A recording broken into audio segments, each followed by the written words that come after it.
What is the biggest misconception of you? What's one thing people think about you, but it's not true?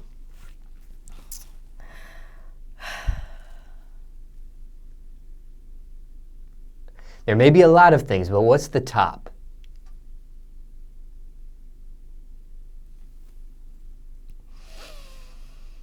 A lot of deep breaths here. Yeah, because most people be like, oh, you're stupid, or oh, you're broke, or oh, you're this and you're that. And it's just like, oh. I mean, a lot of people are very surprised when I open my mouth. They don't think that I can speak well or that I can read or comprehend sentences. They don't think I have, like, basic communication. They think, like, strippers are dumb or something. And it's like, I'm very smart. I was always at the head of my class. Like, I was just the one that was so bored in class. Like, I've done my homework for this week. Can we do something else? Like, or why do I have to do this? Or why does this mean this? And why like, I was that kid. So it's like, I never had a problem in class. Like, never had a problem with my work. I just had a problem getting to class. That was it. But, yeah, I want to say stupid, but that seems like the most, like, everybody thinks that. But a lot of people think that girls like myself are really dumb. And it's like, why do you think that? Because I choose to tease guys for a living and get their money? Hold on. Because I choose to tease men for a living, to get them to give me money without physically touching them. I'm stupid. Really. Really. Because that sounds pretty smart to me. Craziest rumor you heard about yourself? Craziest rumor about myself was that I have AIDS, yeah. And I was like, wow, interesting. Bitches is coming with that. And the girl who said it, you know, she had sex with the same dude a couple days before. And I was just like, you're an idiot. I'm not even going to address this because it sounds fucking stupid. That's a pretty crazy rumor. Yeah, it's a pretty crazy rumor, but it's like, I would take it more serious if it was like, you know, no, I just wouldn't take it serious because, like, I don't. Like, so false, you don't have AIDS. AIDS. I don't, like, have any sexual transmitted diseases, and it's just like, wow. You would think that, like, you wouldn't say that about the man that you're still dealing with, is, I don't know, at the time, it was kind of foggy, but you would think that a female wouldn't say that about someone she's also sexually active with. So if the common denominator is him and you're saying that I have XYZ, I would think that, you know. What question do you hate to answer? Is there anything that bothers you that people ask? Yeah, there's a question. Are you still dating? Are you still talking to? Are you guys still involved? Do you still see this person? Everybody wants to know about that person. Yeah, it's kind of weird because it's like, if you don't see him, well, that's not true because I could just be hiding him in the closet. But it's just like, why does it matter to you? Are you dealing with this person as well? Do you care what people think of you? Honestly. Honestly, to a degree. Sometimes, you know, it's like I don't want to have people have a misconception of me.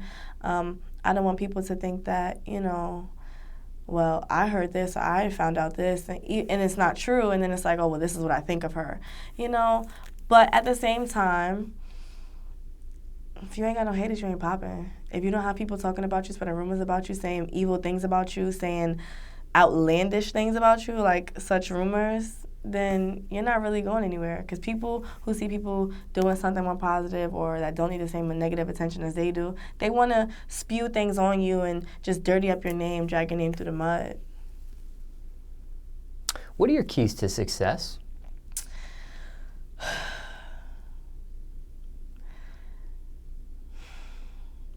Positive thinking, consistency, faith. And like self-preservation, like you have to preserve your mind, you have to preserve your health, because people will, I've been depressed before, you know, it's a long story, but I've been depressed before, and it's not a good feeling to like literally wake up and want to do nothing. It's not a good feeling to, you know, not be motivated to do anything. And knowing what that feeling is like, I don't ever want to feel it again. So it's just like I have to remind myself, like, you know, you're healthy, you're alive, you're kicking, you got another day. Like, there's a reason why you was given this day. So continue to put forth some effort for the rest of those days. Is that something you can talk about? What specifically? The depression? I've technically, you know, medical history says, you know, some type of bipolar depression situation. I had gotten into a situation, one of my friends from my block, she got killed, and I was, like, taking it out on other people. So I had a roommate at the time, and I was beating her up. And basically, like, I was young. I was, like, 16, 17. And at the time, they were just saying, like, you know, you have to, if you don't involuntarily, like, take yourself to the clinic, we're going to do it for you. Like, you're going to have to go to, like, one of those behavioral centers or something. So I went there, and, you know, they diagnose you with what they diagnose you with. You know, you speak to these people, and, you know, they give their honest opinion. And their honest opinion was it was in my best interest to stay for a little while because, you know, we don't think she's going to hurt herself, but we think that she might be violent with other people. So as an adult, like, let's take medication. To me, that's not really the way. It's more of just controlling your attitude, controlling your temper. I found, like, over the years, I was, like, really young. So I was, like, 17 at the time. So I found, like, I'm still young, but I found over the years that just really, like, a lot of girls who get into trouble, who get into, like, a lot of fights, who get into a lot of situations like that, I've noticed that they give up. To me, they give up. They don't really have something worth fighting for or don't see what they have is worth fighting for. So just remembering that, like, listen, I cannot fall victim to this buffoonery because I have something going for myself or I have things I want to accomplish. Sometimes I do slip and I do get into situations and I do get, you know, violent or physical or nasty, and I try not to. I'm not a good arguer. I prefer, honestly, to fight. I'm not good at yelling and back and forth. I don't really have too many comebacks. I can just say, where are you? Like, and if at that point you don't want to further communicate with me, then I know where your head is at. So, but violence is not the answer. Violence is not the answer. We should all be mature, and we should all be able to talk things out. Well, violence can also lead to, other consequences that could happen. Yes. You could accidentally kill somebody. Or you go to jail. Or you can go to jail or prison or whatever, depending how bad the assault is. So yes. There can be consequences with that, even if it's accidental. You know? So you could push somebody or hurt somebody and they fall, and let's say their head cracks on the concrete, and you didn't mean to maybe murder them, but they so happened to. Yes. So I've exercised the word pick and choose your battles. One of my ex-boyfriends, it seems like I have so many of them, but I only have 3. You do mention them I swear, quite I only a bit have in the 3 interview. that I'm talking about. I only have 3 that I'm talking about. 2 of them, you know, I don't have bad blood with any of my ex-boyfriends. So, like, when I say ex-boyfriend, it's probably just the same person. This, however, is a different person. This would be the 3rd boyfriend. So this is my 1st boyfriend, actually. He's known me since I was 15 years old. Oh. And he is my first relationship. He always tells me, like, you know, you're so smart, you're so beautiful. You don't need to argue with these girls. You don't need to fight with these girls. He's like, you know, you're bigger than that. We've all seen you in action. We've all heard, you know, seen how they don't want, you know. So he's like, there's no reason for all of this. It's not that serious. What happens if he always says to me, what happens if you go to jail? I'm going to bail you out, but, like, it's going to be on your record. Every time you go somewhere, they're going to look at that. Like, you're going to be in jail. They're going to take your weave. They're going to take your lashes. They're going to take your nails. They're going to take everything. What happens if they press charges? And that stuff really, really bothers me. Like, it seems like, oh, that's what you care about. But, yeah, it's like, I don't want to have to be subjected to be in jail with these type of people. And it's just like, you really could have avoided this, or you could have, you know, been smarter about it. But sometimes I do catch myself driving to people's locations and waiting outside. But I really, really try hard not to, because I'm not the type of girl that I want to portray. Or I guess sometimes, like, I'm a role model or a inspirational figure to some people. So I don't want to portray that that's okay. I do, however, understand when situations get to a point where you feel like you need to. I'm from an area where sometimes I get put in situations where I don't feel like there's another way. And it's like, luckily, you know, I have people around me that are able to communicate with me and let me know, like, you're smarter than this. And what if, like right now, in this type of situation, it's like, okay, if you go to jail, who's going to run your business? Who's going to ship out your orders? Who's going to post these photo shoot pictures? Who's gonna do this for you? There's nobody gonna do this for you. You can hire help, and they're not gonna be able to do it as well as you can. So right now, you know, that's what he's been reminding me of lately. Like, so who's gonna sell lashes? Because if it's not you, then they're just gonna go buy it from the next girl. Your business is gonna fail. Every time I want to make a stupid decision, your business is gonna fail. What are you gonna do? You think I'm gonna sell lashes? I'd be like, you're right. He has a point. So there's a bigger picture, and I just try to remind myself there's a bigger picture. Everything doesn't have to go there. If it does go there, don't record it, because that gets a lot of people caught up in situations, is the recording of, oh my God, you know, this is what happened. When it comes to the bipolarness, it doesn't sound like you have it bad compared to others. To others. Sounds like a very light case or mild case compared to others. Bipolar, okay, so bipolar just means that your mood changes. It doesn't necessarily mean that you have a negative mood all the time. It doesn't mean that you're extremely happy all the time. Some people just can't stay upset. Some people can't stay angry. Some people stay angry. Some people cannot stay happy. So bipolar and depressive, it just means that sometimes you're more susceptible if something goes wrong to get angry and fall into, this is my understanding, to get angry and fall into a fit of depression. Depression is very, very normal. Most people don't think this, but probably 1 in every 3 people has some type of depression. And people don't recognize it. I actually saw a post the other day on Instagram, and this girl, she took a picture. It's her 4 children, and her husband, and she said, a few days before my husband decided to take his life, you know, you never know what someone's going through. Suicide is real. And it's just like, I really resonated with that thought, because, you know, as a kid when I was younger, you know, this is going to sound really conceited, but you know, you go through issues with your parents. Sometimes you think oh my God, I'm going to kill myself. I hate this life. I always thought I am too cute to die. So I am too cute to be like, I cannot harm myself in that way. That is not attractive. No, I can't do that. But some people don't feel that way. Some people, you know, they do these things or they try to harm themselves. Like one of my friends from childhood, he's a cutter. He actually has several, 50, maybe even 100 scars on his arms and his chest, because that's his. It releases endorphins that make you feel good. Most people should know that, but that's his way of release. And it really bothers me that people don't become more aware of, a lot of people have different type of bipolar issues, and they just be like, oh, whatever, they're just a Gemini or they're just a Virgo. No, something could really be wrong. Not saying you need medication, but sometimes just to become aware of your situation and just to know is it's the power. Knowledge is power. So I know my situation. I'm aware of it. It's never been oh my God, you know, she explodes. I haven't really gotten upset in years, honestly.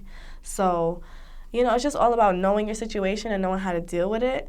I think that therapy is good for everybody. Even if you don't feel like you have problems, it's always good to talk to somebody. And sometimes your friends don't give the best advice. So I'm pretty sure if you're paying somebody to help you, you're going to take it serious and you're going to listen to that person. And this is what they went to school to do. This is what they know to do, want to do, like to do. They want to help people work through their issues. So I just suggest therapy for everybody, because it's just, I used to have a therapist and I kind of miss it. It was really, I got to sit down and really talk with her and really say the things that I can't tell my best friend, and she's bound by the law not to say anything. So it's just, it was comfortable because I have someone who doesn't know me, who's not biased, who can give me an opinion on the situations that I'm going through. So from a different perspective, from a completely different perspective, something that I would have never even seen. You know, I was one of those kids that had a lot of issues with my mom growing up. You know, due to issues, you know, in the home and stuff like that. And it's just I was one of those kids that actually got help, that actually got to talk to someone, that actually got to get out of that situation, that actually got to. Some people say that I'm not anything right now, but I can be. I know people who are still stuck in those situations who fell victim to the pattern of where I'm from. So, was this something that you did, like you were self-motivated to see a therapist, or this is some people that had said you need to do this? At first, I was really, really upset, and I didn't want to agree to it. But me and my mom, what started it was me and my mom went to therapy to work on our family relationship, and she was very reluctant. If I'm stubborn, my mom is like 10 times stubborn. So she was very reluctant to go.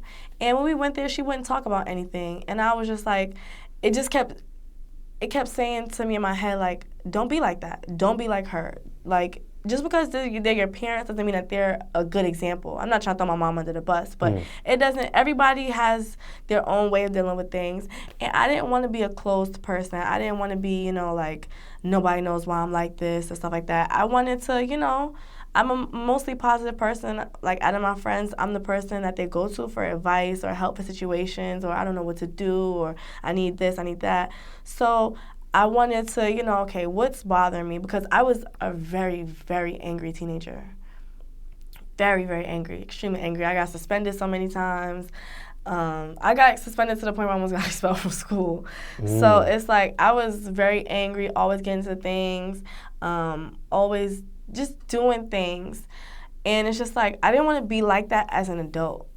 So I didn't want to be in college. When I got to college, I didn't have any situations with anybody, any problems, but I made it my business to not be like that.